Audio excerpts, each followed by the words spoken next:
What happens in the sky affects life down here on Earth. The celestial compass shows you how and guides your way with astrology you can use from professional astrologer Kathy Beal.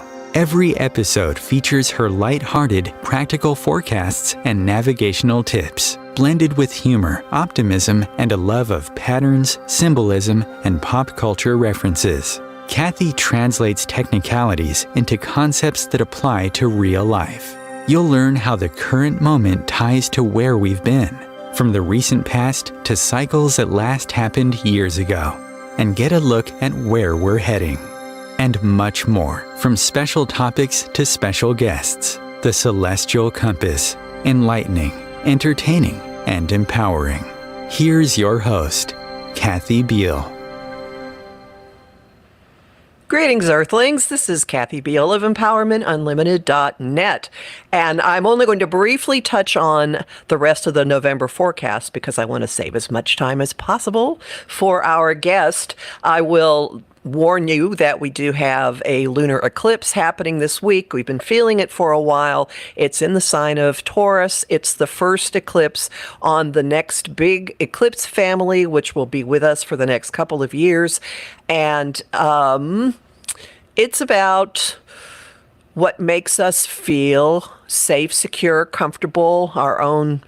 Well, if you find yourself eating a lot this week, don't worry, because Taurus is very much into comfort and the physicality of life.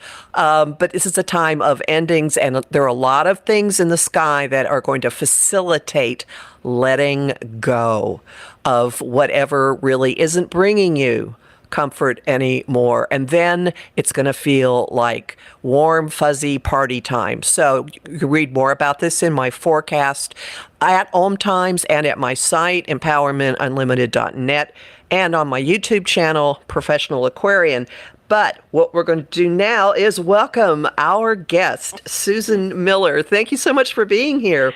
Oh, I'm thrilled to be on your show. This is going to be fun. Thank you. For the possibly 2 or 3 of you out there who do not know who our guest is, let me give a brief bio. Susan Miller is an internationally known author, columnist, entrepreneur, publisher, and pioneer of the internet. She's the founder of AstrologyZone.com, which she debuted in December 1995. Her site is considered an authority in the field of Western astrology and is read by 11 million unique readers a year. Susan's monthly forecasts are published on her website, astrologyzone.com, and on her app, Daily Horoscope, Astrology Zone, and More by Susan Miller, which is available through the Apple App Store and Google Play. She's the author of 12 astrology books and the ever-popular Year Ahead calendar, and she writes monthly columns for 6 international fashion magazines. Welcome, Susan. Thank you. Do I do all that? My God, I got tired listening. I know. That's what I was thinking. Like, how do you have time to be here? Because I write 40,000 words a month for the website, divided by 12 signs, of course. But each one takes me 7 hours to write. And the first 2, Aries and Taurus, take a full day because I'm still memorizing and analyzing the month. Mm-hmm. So, it does take time. And it's so funny. Readers think because it takes them 5 minutes to read it, it takes me 5 minutes to write it. But you're a writer, that's not the case. No, and I did monthlies for a while, and oh boy. So I salute you. We're going to mostly... I'm sorry. The real hard one is the Year Ahead, which I just finished for In Style magazine. But they wanted to put it in a beauty box, which is right on the homepage of my website. I gave them my manuscript, and it's a 58-page book. It's 7 inches by 6.5 inches, and it fits on top of the beauty products. And they're all new, high-tech, new beauty products. and they were separated by fire, air, earth, and water. And just deciding which one into each box was a little hard. It was all over my dining room table, but I did get it right. And it's like a Rubik's Cube. You have to get them in so they fit, and I did, and then my book lays on top. So those are $35 for the whole box. It's right on my website on the home page. You switch right over to InStyle. You just click on it and you scroll down, and that's how you get it.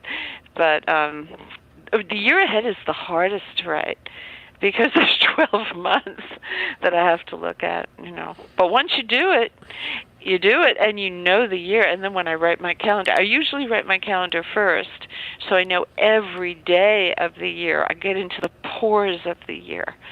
So that helps me a lot. And then when you're writing your monthly forecasts, you already have the framework right there somewhere in your psyche, even if you have to go back to the details. No, I have the moon in Virgo. I print two charts for every sign, like 2 for Aries, 2 for Taurus, 2 for Gemini, and so forth, the full moon and the new moon. And then I put them in a folder. If the new moon, like right now I'm writing the summaries for January, the new moon falls on February 1st. So you're going to, I'll tell people to wait until that new moon comes to make their biggest actions and initiations. So I'll staple that on too. So the January folder is very thick. It's got 32 pages, So, but I need to see a Polaroid of the sky, so to speak. And then I have a list of all the aspects that are happening, and I put stars next to which ones I want to talk about for each. It's different for each sign. So the ruling planet is involved. But this year, we start the year off with Venus retrograde, so that will affect everybody in some way or another, if only not to get Botox and fillers and veneers. Or engaged. And not get engaged or go out on a first date. It's best to sit tight, read a good book by the fire, keep warm. And February is so nice, and so is, March is glorious.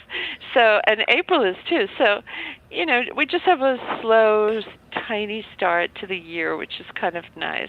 And a nice new moon, January 2nd. Because Uranus is being very sweet for a change. He's being on his best behavior. Last year, if you remember, Saturn was conjunct the Sun, and it was kind of a somber.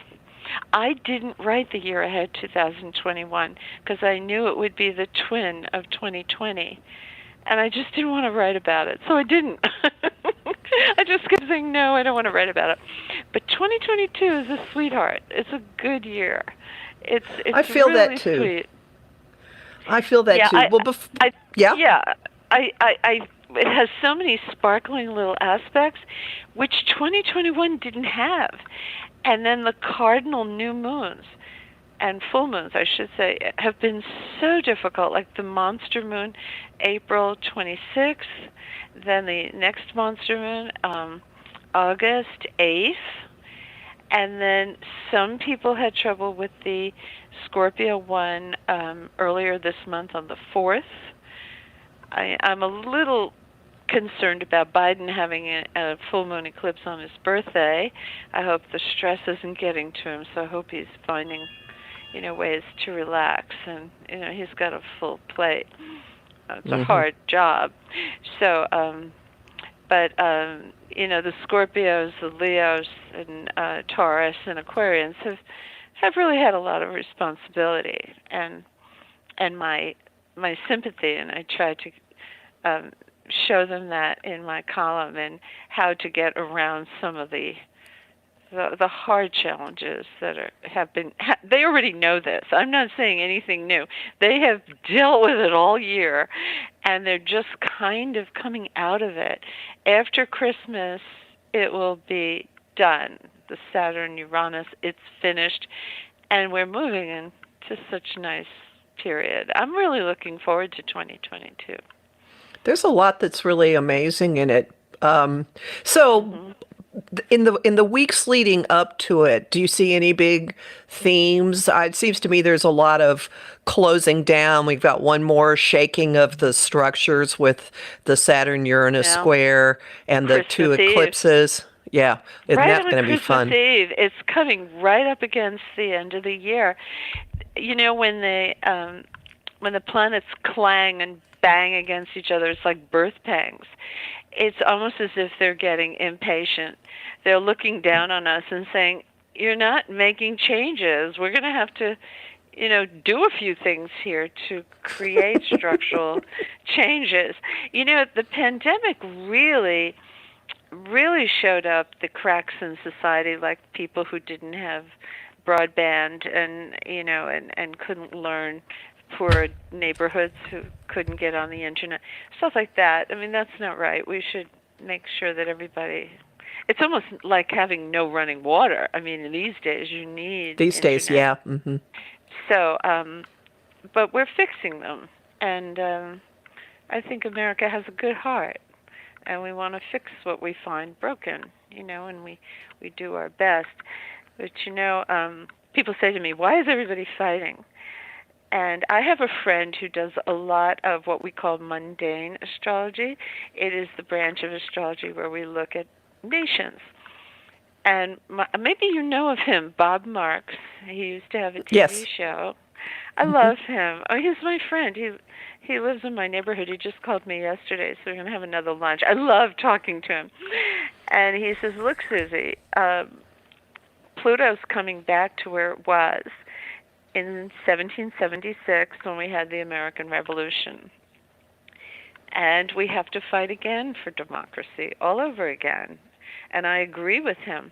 Pluto conjunct Pluto, especially in 2024. And I said, "But he's a little Capricorn, Bob." And I said, "Could you give me some good news?" He said, "This polarization is going to go on for a while." And I really wanted to hear that it was going to end, that I was wrong, and that I was seeing difficulties with that. And but we have to learn somehow to get beyond that.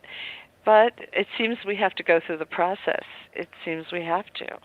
And everyone in different parts of your life, the universe asks you, how much do you love America? How much do you love your family?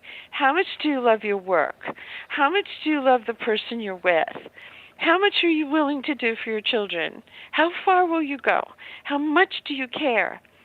And it's through these tests that we develop our passions, and that we show how deeply we care, and that it even clarifies it for ourselves. And if we're in a city that seems not to be lucky for us, that hasn't given us job opportunities, those clanging and banging and birth pangs make us move. And and then we find a better situation sometimes. It's interesting though, but I have watched over the course of my life that at some point there's a crisis period where you must show how much you love different parts of your life and fight for it. That is an interesting way of putting it. I see the crisis points, but I've never thought of it in terms of how much you love something. Is more like, is this appropriate for you? Is it getting you where you want to go? Are you using your talents? Well, I had been born with a birth defect, and it was debilitating and excruciating. And to make it worse, the doctors didn't know what was wrong with me because it's so rare. And they would tell my mother, "Your child doesn't want to go to school. She's very clever, and she's figured out a way to, make you think she can't." And that was horrible because I was in so much pain. Well, finally, when I was 14, my mother knew when I was 14 it would come to a head. And sure enough, 13 and 11 months, I get the biggest attack. And I go to the hospital this time in an ambulance, and they go in, and they can't get out. I'm in the hospital 11 months. I am bleeding internally. I have veins on only the left side that don't look like anybody else's. They run on top of muscles. They wrap around nerves. They swarm around my kneecap. They're all weird, and they are thin as tissue paper, and under pressure, they break open. And you say, well, what's pressure? Being excited for Santa Claus or the Easter Bunny or my birthday, or falling on it, like I did this August in a garage, right on the bad leg, because I didn't see that there was a drop in the sidewalk 7 inches in the dark. And he said, everybody falls there. I'm like, what? Have a sign. But anyway, no, and, when it was time to have children, I knew it was going to be dangerous, and I didn't want them to know how bad it was going to be. So I had Chrissy, and they were all frightened after that, because I was in the hospital a month and having transfusions, and they said you couldn't have another baby, and I always wanted 2. So I got pregnant again 3 years later, by accident with my husband. But I wanted that baby so badly, I was willing to do anything. I even asked my mother, if things go wrong, would you bring up the children? And I'll never forget her answer. She said, oh, sure. I said, well, they've asked me to write out my will. And she said, how's your chart? And I said, well, it's a sore spot. I have a packed 8th house, which can be insurance money. It can be surgery, but it also can be death. Whoops. And on that moment, unfortunately, we need to take a break. We'll come back right there. Cliffhanger, folks. Join us again in a couple of minutes. Okay.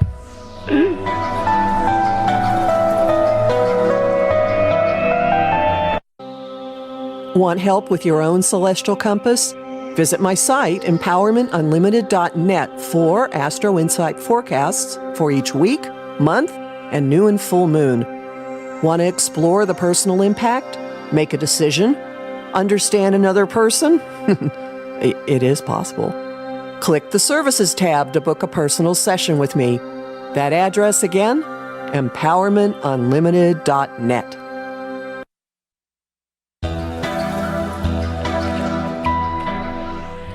Welcome back to Celestial Compass. This is Kathy Beal, and we're talking to Susan Miller. And right before the break, we were talking about how sometimes life gets really, really difficult, and it's a way of testing what it is that you love and what you're willing to fight for. And you were just saying, Susan, that you were facing your second pregnancy with some very scary health conditions, to the point of asking your mother if she would raise your children if you didn't make it. Yes, and I think back, we don't have little mom anymore. She taught me astrology. And she must have been very brave. Even my husband was brave. They didn't fight me. And she said to me, how's your chart look? And I said, well, it's a sore spot. I have a packed 8th house, and that's not great. And I said, yesterday they asked me to make out my will, and I did. And she nodded, and she said something that changed the way I looked at astrology forever. She nodded and said, shows the condition. I said, wait a minute, Mom, what do you mean? Not the outcome? She said, do you think you can have this baby? I said, yes. I don't buy tickets on airlines that crash. She said, and so you will. The packed 8th house, that's difficult right now, shows the condition. They wouldn't have asked you to make your will if you didn't have that. No, it just shows the tension. The outcome, Susan, will always be up to you. I never forgot that. And of course, I had a wonderful, beautiful baby girl, and Diana, and I did risk a lot. Looking back, there was part of me that was a little crazy, because I was on crutches. I had to have stockings made for me that took the place of veins and arteries, and you're not allowed to wear them after your pregnancy, or you'll never have functioning veins anymore. But and they did a cesarean, so wouldn't have to go through labor like I did the first time. And that was much easier on my system, and I only went home after 8 days, not a month with Chrissy. No, I learned. And I mean, even with my website, we all go through crises. And there was a point, I started my website on Time Warner, on their website, Pathfinder. I licensed my material to them, and then all of a sudden they said they were getting involved with an internet company. They wouldn't tell me it was AOL. I had to leave because they wouldn't have a say who's on the site. So then I had nowhere to go, and I had already put in 3 years, and every door was being slammed in my face. And I was out on the West Coast. I was seeing Microsoft, and that meeting didn't go the way I wanted it to. They were nice people, but they wanted me to cut my content to 100 words per sign, and I couldn't do that. And so I decided to call Apple and thank them for the story they had written about me called The Astrologer Who Believes in Apple. And I asked them if they would have dinner with me. I would take them to dinner in San Francisco. I don't know how to drive, so I couldn't go to Sunnyvale or Cupertino. And they said, sure, we'll come up. We love to drive. And 14 people wanted to come, and I said yes to everybody. I thought, all right, I have this theory that there's maybe 5 people in this life, other than your parents. We put them on the side. They love you forever, and, you can't count them. But 5 people in life that are going to go to bat for you and who believe in you. And I felt that the people at Apple were that way. And I would do anything for them. So they all came to dinner, and I tried to pay when I walked in, and the waiter said, no, they paid yesterday. I'm like, what? And I looked at the head man. I said, I invited you. He said, we're not going to make you pay. And they helped me, and they made an introduction to Disney. So Astrology Zone went over to the Walt Disney Company, Go.com, and ABC News for 3 more years. And then Michael Eisner pulled the plug on the Internet. And then again, I was tied to a railroad track, and the train was coming, just like Olive Oil and Popeye. And I thought, well, I can't. I got to fight this. I have to find a way to pay my staff. There's just no way I can let Astrology Zone die. And this was in 2002. And I had heard on the street that Barnes & Noble, well, this is what was happening. First, I prayed. I sat on the couch and I prayed, and I don't ask God to fix things for me, but to give me a direction. Mm-hmm. And He's never not given me a direction. So I closed my eyes, I prayed. I said, I'm really at the end here. I'm looking into the abyss. And I opened my eyes, I was praying, and the New York Times was on my coffee table with nothing else for some reason. Usually my coffee table has a lot more on it. And it said right above the fold, Stephen King is making a fortune. And I turned the paper over in ebooks. It was the birth of ebooks. Mm-hmm. And I laughed, and I thought, I could do better than him. I know I can. And so I called Warner Books, where my first book had come out, and I said, do you like ebooks? Do you want to talk about ebooks? And they said, ew. No, ew. And they would never say that now. But at the time, it was so new. They said, no. I said, well, do you mind if I heard on the street that Barnes & Noble was hot to trot? Could I? You're supposed to ask because it's in your contract. You have to give first option.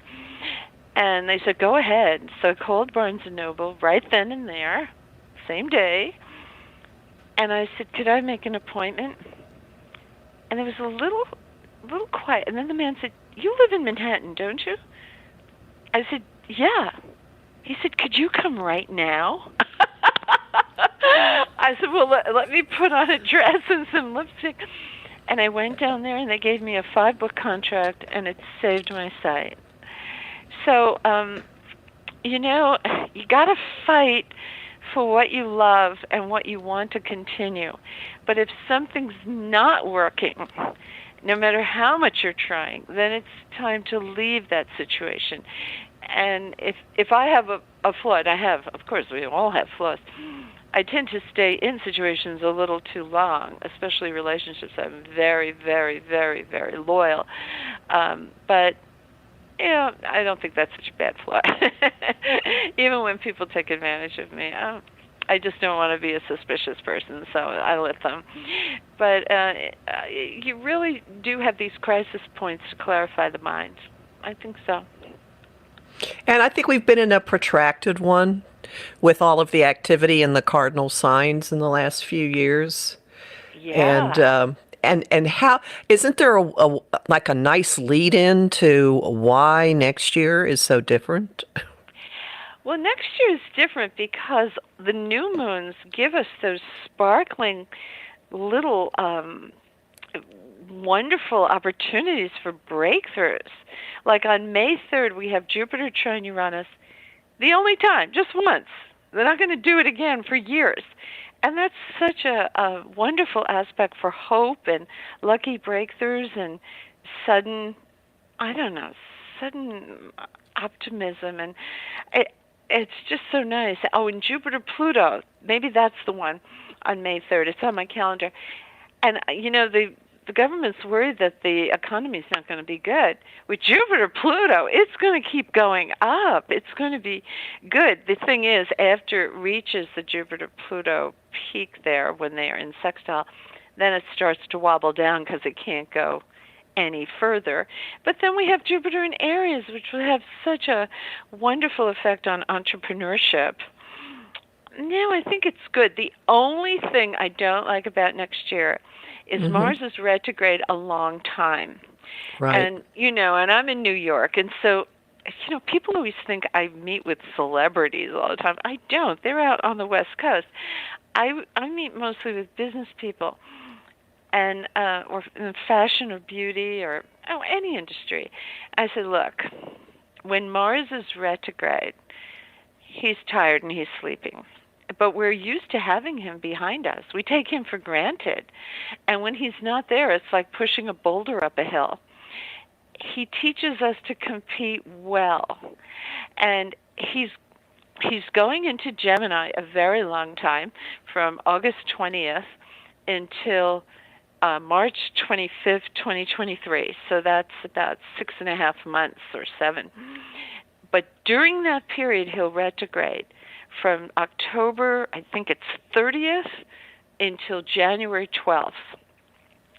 That's unfortunate. That's the holiday season for shopping, that so many companies come out with new products.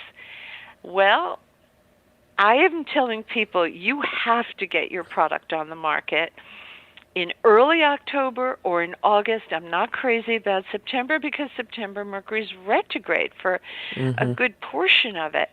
So I say, you've got to move up your timetable and get it out there, get on people's lists, and because there's going to be problems, And of course, we start the year with Venus retrograde, so any products directed to women in January aren't going to do well.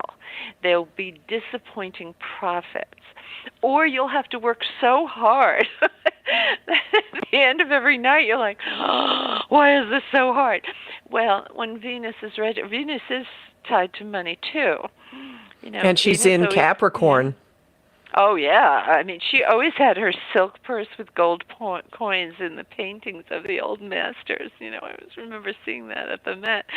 And, so I'm telling the cosmetic companies, you've got to plan to bring them out in February, not in January. Just leave January alone. And it's not even the best month to get married, but luckily very few people get married in January.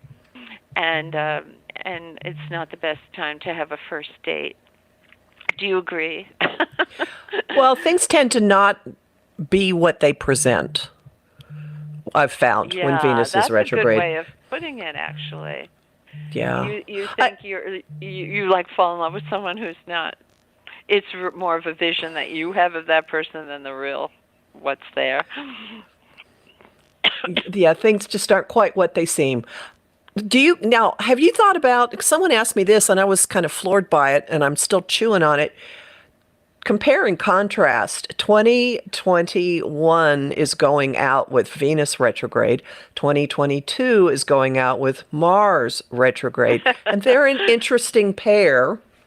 Well, the celestial lovers went together, and they're together a lot in January and March 6th. I know they are, and in February they're together in February too, which is very nice for love, because they're never well, they're not never together, but rarely together, and they gaze across a star-studded sky, and they want to be together, and all they can do is wave.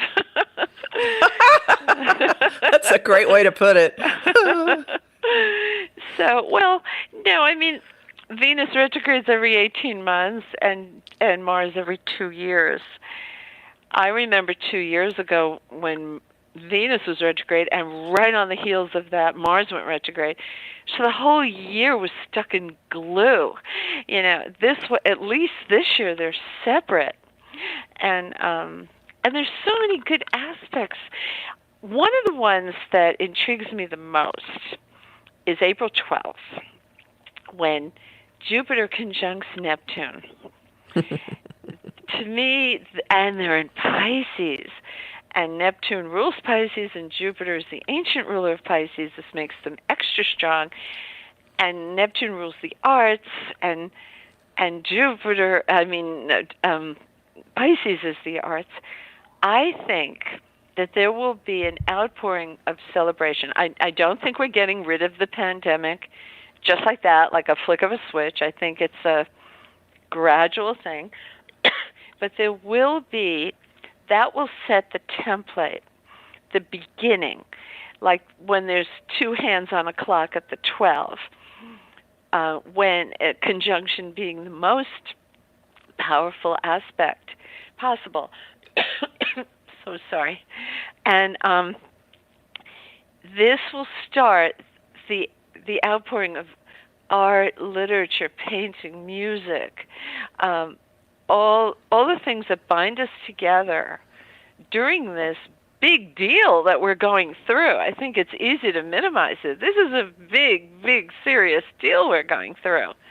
And we'll see it reflected in the arts and fashion, and it'll be beautiful.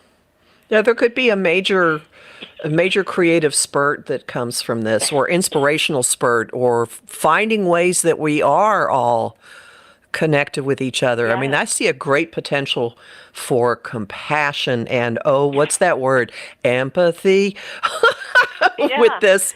Well, it's true. I mean, all of us have friends in other countries, and I have editors in Japan and in Italy and England and Brazil, and all of them sounded the same. They were all doing the magazine out of their houses. My daughter, who works on James Corden in Los Angeles, the entire team was working out of their homes. And I don't know how they did it. She's the music producer. And they figured out a way, and they had to send the artists equipment. Diana told me money, the budget, it went out the window. It was get it done in italics as beautifully as you can. And she was also working with Apple Music because they have carpool karaoke. Well, they couldn't do carpool because nobody wanted to sing in cars. Right. But she's gotten 6 Emmys so far. So she's young. She's in her 30s. So somehow people figured it out. But it certainly wasn't hard. And when you ask them, they laugh and they go, "Oh, that was so scary at the beginning." Well, we didn't even know how long it was going to last, but astrologers did. I said, this thing isn't going away anytime soon. But I wanted to ask you, I think Saturn and Pluto, of course, had a hand in this. And last year was so interesting in that Jupiter and Pluto were together, which usually makes a big economy. And, well, we had all these stimulus packages. But Saturn was like the little brother who wanted to tag along. And Jupiter and Pluto hadn't seen each other for 13 years. And Saturn said, "I want to come too." "No, stay home. Mommy said I could come." All right, get your coat. Mommy said you can come. Come on. Well, unfortunately, hold your thought. Time for another break, and we'll be back in a couple of minutes, and we'll pursue this then. Okay.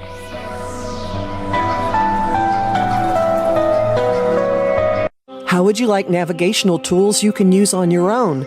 Visit my site, empowermentunlimited.net, and click the Shop tab. There you'll find lots of talks and guides explaining the big influences at work now, like Saturn in Aquarius and Uranus in Taurus. You'll also find a variety of guided visualizations for relaxing, clearing your energy, or getting to know planetary archetypes. That address again, empowermentunlimited.net.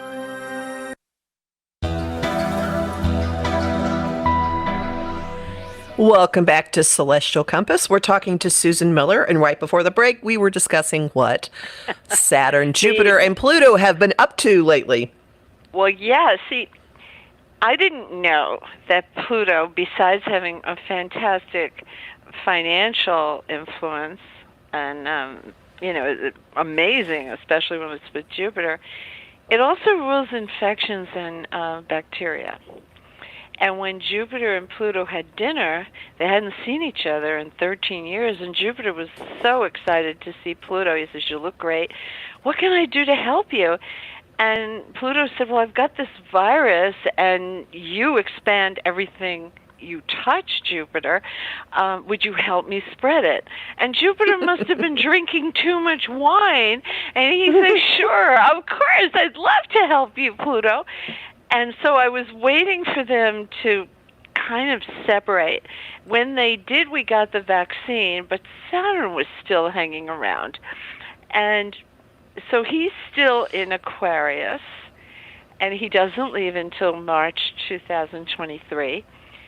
But shortly on the heels of that, Pluto moves into Aquarius.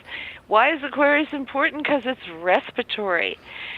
I mean, do you think a lot of experts say we're just going to have to live with it. Too many people aren't getting vaccinated. And in Portugal, they had an interesting story. 95% of the population is vaccinated, and they have concerts, and they go to movies, and life is normal. But I don't feel like my life is normal. I don't feel safe enough to go to a movie, although I just had my booster. But, I don't know. I'm still careful. I am going to fly finally in January. I am going to go out to LA, but I haven't been on a plane in all this time, and I miss it. And I want to go out there. So do you think Pluto in Aquarius for all those coming years, was it 14 years? I should know, and I didn't check that. I think actually even longer than that. It's I hadn't looked at it. I was thinking that once Neptune clears Pisces, things might get better, and that's still a couple of years out. I mean, I suspect that we have now moved into a different way of living. And yeah, there are in other countries, in parts of Asia, wearing masks outdoors has been a way of life because of infectious disease spreading and really heavy population. So I would not be surprised if that kind of thing is I expect it to still be a live issue as long as Neptune's in Pisces. I hadn't thought in terms of what happens once Pluto moves into Aquarius. Interesting. Well, I was in Beijing December 11th to 21st, 2019. Now, that sounds ages ago, but it was just a tiptoe away of 2020. And it was already raging over there, and they weren't telling anybody because scientists looked at Google and they could see the cars parked in front of hospitals, and they said something's going on in China. All these people are going to the hospital, and they also had pictures of police soldering the doors closed of people inside their house. They couldn't leave. Hopefully they gave them enough food. It probably did, but and so they feel that they knew about it before we took it seriously. We didn't really take it seriously until March. So I was on a plane, Air China, with 500 Chinese people, but they all wore masks. But my agent over there, and I'm very close friends with her now, and she's young, she's 28. She didn't know. They weren't telling anyone. I mean, none of her friends knew. Nobody knew. So, but the masks do work. They do. It's not so bad in the winter. I found a wonderful way to wear a mask. If I put on perfume around my collarbone or chest, and then I put on a mask, it goes up into the mask and is like a beautiful garden. That's a nice. That's actually a very a Neptunian way of doing things. Well, to tie this back into what's happening with the astrology next year, it will be interesting to see when Jupiter, which expands everything, hits boundless Neptune, and then when Jupiter and Pluto on April 12th. Yeah. Mm-hmm. Yeah, and when Jupiter and Pluto have their sextile, I don't know, maybe we come up with new ways of dealing with things. Maybe there are door openings. I'm not sure how that will be. Well, sure, because Jupiter will be in Aries by Mother's Day, approximately mid-May, and it will stay in Aries a really long time until Halloween. I always try to link it to holidays so people can remember it better. And then it kind of scoots back to Pisces, so they have a little farewell in November and December. And but it's stronger in December because in November Jupiter's still retrograde, but then it's direct in Christmas time, and that's always such a nice time. And then on the 20th of December, it goes into Aries to stay all the way into May, May 15th, I think it is, 2023. So the Aries are going to have a delirious time, and so are the Pisces. This is the best years of their life. This comes once every 12 years, so they have to really have their wish list ready and go for the gold. Those are landmark years where, Jupiter brings miracles.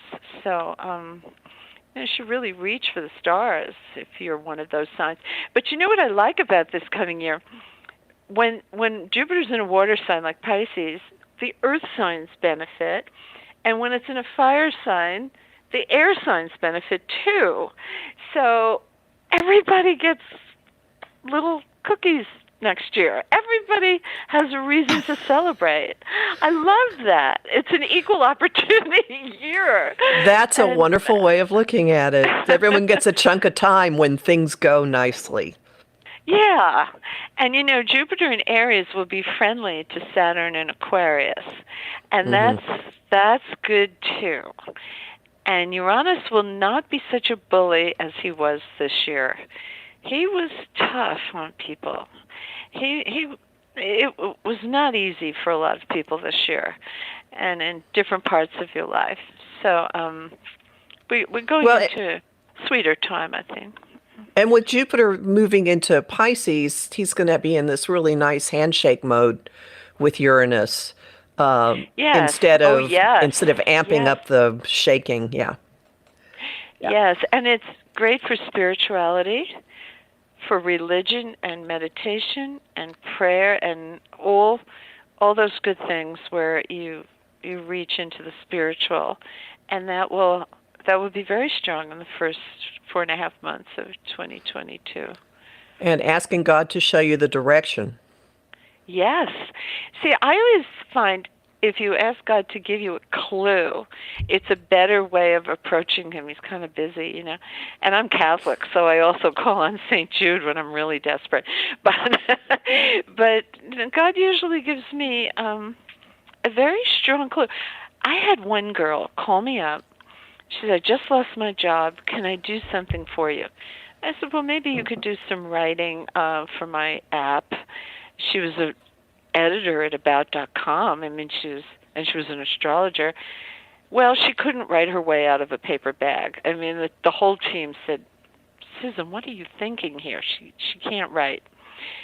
And so I'm thinking, well, I can't tell her no. I mean, she doesn't have any money coming in, and she's always been nice to me. And yet I'm getting all this pressure from the team. Will you make up your mind? Tell us what you're going to do. So I asked God, what am I going to do? And it's as if this loud sound in my house over my head was, she's not a writer, she's an editor, and she's a brilliant editor. So I called her up. I said, do you know how to edit? She said, I've edited for 20 years. I said, would you like to be on my team of editors? Because I had 4 and I needed 5. She said, yes. She worked for me for quite a long time.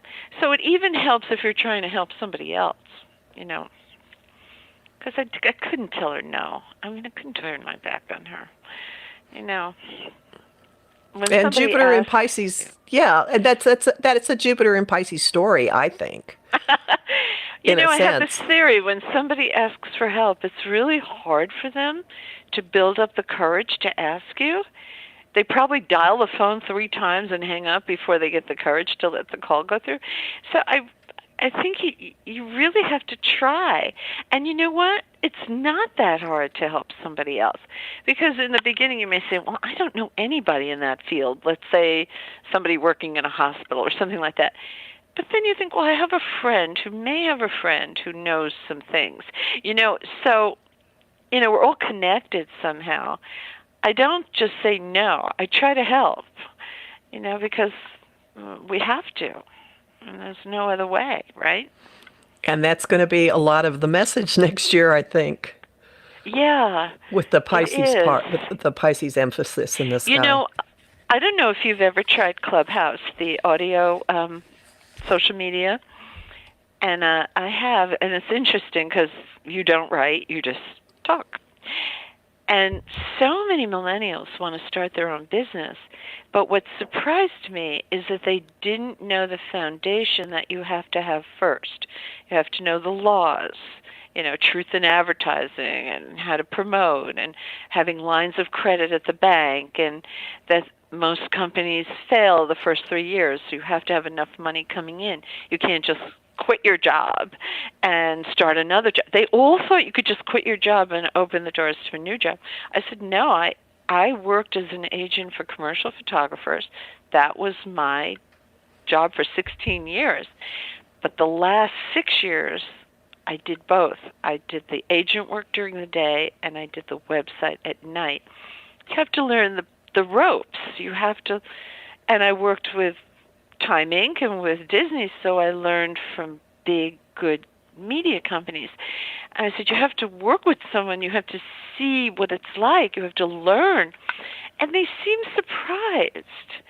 I said, if you run out of money, it's like a patient running out of blood. The patient dies. You have to pay people who are helping you. And in the beginning, you don't have any money.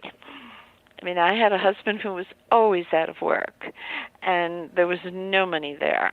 So I had 2 children in the private school system in New York, because I had never gone to high school. I did homeschool. I went from junior high to college. I went to NYU, majored in business. But I thought there's got to be an easier way than teaching yourself. So I wanted to put them in private school and then college. And that was my goal, and I did it. I was very good as an agent, and I sold big campaigns like to Coca-Cola and Audi and Mercedes-Benz and people like that. But it was, it wasn't easy. I mean, I was always in a cold sweat. But I did it, and then I paid off my children's student loans. That took 7 years, but I did it. You know, And that's so. Saturn. 7 years is Saturn. Oh, yeah. And being responsible is Saturn. And building the foundation is Saturn. Yeah, that's true, and it's at the bottom of my chart. It's the very foundation of my chart. Well, I just feel that children didn't plan on being born. You wanted them to be born, so you have to. They were my little miracle babies, so I was going to do whatever it took. You know, my little sweet. And I wanted girls, you know. Oh, gosh. And you got your girls. Yeah. Well, before our time runs out, I'd like to talk about what you've got going. You have a year ahead 2022 calendar that is now available for pre. That's so good for people to have, because I write the aspect, but what it means in normal English. And it serves as a blueprint for your year. It's on beautiful archival paper and rich inks, and I go to one of the best fashion illustrator is Isaac Zanu. He's on Instagram, IZAK. You can look him up on Instagram. He posts all the time. And, I also have the same information on my app, the premium one that's $4.99 a month, but it's sometimes hard if you're planning a wedding or something far in advance to scroll and scroll and scroll. It's easier on a calendar. And all successful people have them hanging in their offices, and they'll call me and they'll say, "Oh, you really liked such and such a day," and I'm like, "Oh yeah, oh you looked that up. That's so good. This is what I want my readers to do," because everybody waits for my forecast on Astrology Zone every month, but this way they can look ahead and they'll see the dates that I'm going to talk about, and I talk about the new moons and full moons on the calendar. I actually started the calendar for me, and I thought, well, I think other people might like this. And if people go to your website, astrologyzone.com, there'll be information about it? Right on the homepage, yeah. Right on the homepage, right on the homepage. Or the app, they can click on that too for Google Play or Apple App Store, and they can get the free one. All your listeners can get the free one. There's no reason not to. Just search Susan Miller. And I come up wearing a white blouse. We had to put my face on it because too many people were pretending to be me. So the reader said, "Put your face so we know it's you." So I'm wearing a white blouse on the second one down because someone's advertising above me. And so that's me, and you can get it tonight. And I have the beauty boxes with the year ahead, 58 pages, all the signs. So if you get the fire box or the earth box or whatever box you're interested in, fire, air, earth, or water, all 12 signs are in that 58-page booklet. And then you have products that are for... Yeah, it's fun. Yeah, the products are for the element. Okay, wonderful. Yeah, well, and they're a lot of fun. It sounds great, and we are coming up to the end of the hour. It sounds like we're going to have there'll be sparkly, wonderful moments in 2022, yes. And you've given people some hope and things to look forward to, and I really appreciate your having been on here. It's been a blast. Thank you so much. Thank you, and I hope I see you sometime. Thank you. Oh, it'd be wonderful. Thank you. Bye.